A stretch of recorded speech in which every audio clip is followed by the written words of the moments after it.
In this recent Nature Machine Intelligence paper, the authors present a novel approach to predict binding affinity of small molecule ligands and proteins without any structural information, so using only ligand and protein sequences. They do this using graph neural network frameworks or GNN frameworks.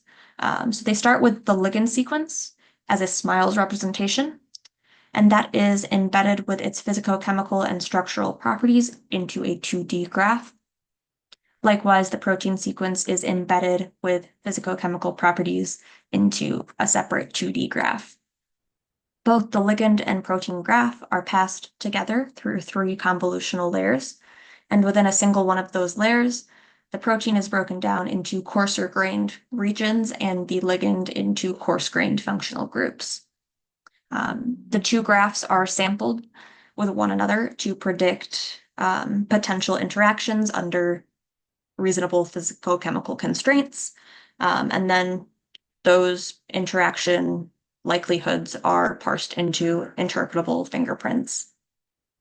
Those fingerprints can be used to predict binding affinities, and the authors present really rigorous statistical analyses not only in the main, but in extensive additional methods documents. So this robustness analysis compares their model Psychic in green to 2 different structure-based affinity prediction models. And you can see the solid bars for those models use original protein structures, whereas the dotted and dashed bars use either ESM fold or AlphaFold generated synthetic structures. So with these structure-based models, if an experimental structure is not available, you see a significant decrease in performance. Just looking at those sequence-based models, we can already see that Psychic performs much better than its competitors.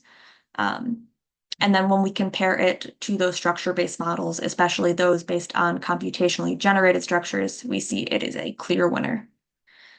So they also do show that the model performance, again in green, is not significantly impacted by the quality of the PDB structures, unlike many of those other models.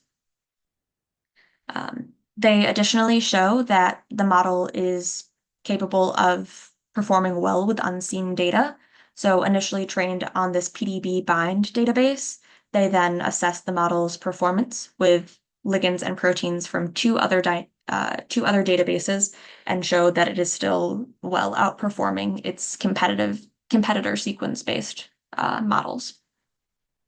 They additionally provide data showing the generalizability of their model, again in green here, for 5 different protein types, as well as for multiple sequence lengths.